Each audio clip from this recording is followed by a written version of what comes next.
Halo teman-teman semua, perkenalkan aku Faira Fadila Salwa dengan NIM 2410861011. Aku dari jurusan Ilmu Komunikasi kelas B. Pada mata kuliah teori komunikasi ini, aku akan menjelaskan salah satu teori tentang cultivation theory atau teori kultivasi. Yang mana teori ini menjelaskan bagaimana media itu dapat mempengaruhi cara pandang seseorang terhadap dunia melalui tayangan yang dilihatnya secara terus-menerus. Pada zaman dahulu, media yang sering digunakan yaitu televisi. Namun, seiring perkembangan zaman, media sosial seperti TikTok, Instagram, YouTube, maupun X juga memiliki pengaruh besar terhadap pola pikir masyarakat pada zaman sekarang ini. Nah, teori ini dikemukakan oleh seorang ahli yang bernama George Gardner, yaitunya seorang profesor komunikasi dari Amerika Serikat. Ia mengembangkan teori ini pada tahun 1960-an sampai 1970-an. Georgia meneliti bagaimana tayangan televisi itu dapat mempengaruhi cara orang melihat kehidupan di dunia nyata. Menurutnya, media itu bukan hanya sekedar hiburan, tetapi juga bisa membentuk pola pikir masyarakat secara perlahan. Nah, asumsi dari teori ini sendiri yaitunya semakin sering seseorang melihat ataupun menonton sebuah media, maka semakin besar juga pengaruh media terhadap pola pikirnya. Pengaruh ini tidak terjadi secara instan tetapi bertahap sedikit demi sedikit, namun melalui perjalanan waktu yang panjang. Contohnya, apabila seseorang sering menonton ataupun melihat film tentang kriminal maupun kekerasan, dia akan berpikir bahwa dunia itu sama seperti apa yang dia tonton, padahal belum tentu dunia itu seperti yang dilihatnya.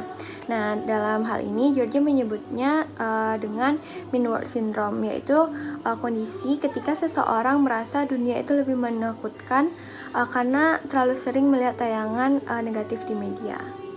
Nah, perkembangan teori kultivasi pada zaman sekarang ini tidak terjadi hanya di televisi saja. Jika dahulu orang lebih sering menonton televisi, namun sekarang orang lebih banyak menggunakan smartphone dan juga media sosial. Oleh karena itu, teori ini juga berlaku untuk media sosial seperti TikTok, Instagram, YouTube, X, maupun Netflix.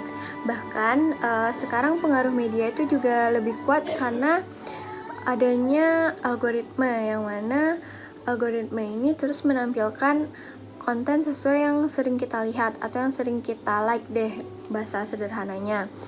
Jadi, jika seseorang ini sering melihat konten tentang kehidupan mewah ataupun standar kecantikan di media sosial, bisa jadi dia beranggapan kalau di dunia nyata itu kehidupan mewah itu adalah suatu hal yang ideal untuk dibawanya ke kehidupan nyata, atau dengan dia sering melihat standar-standar kecantikan di media sosial tadi, di kehidupan nyata dia merasa bahwa kalau cantik itu harus sesuai dari apa yang mereka lihat di media sosial tadi.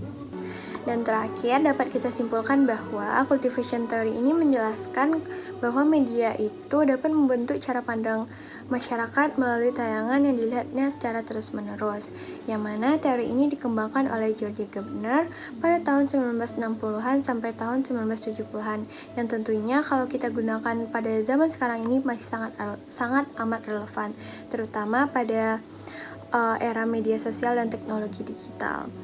Oleh karena itu, kita harus lebih bijak dalam memilih tontonan dan juga menggunakan media sosial agar tidak mudah terpengaruh oleh isi media. Karena sejatinya, apa yang kita lihat di media tersebut belum tentu harus sesuai dengan apa yang kita rasakan pada sekarang ini atau apa yang lagi kita jalani. Oke, mungkin sekian dari saya. Mohon maaf apabila masih ada kekurangan ataupun salah kata. And see you. Bye-bye.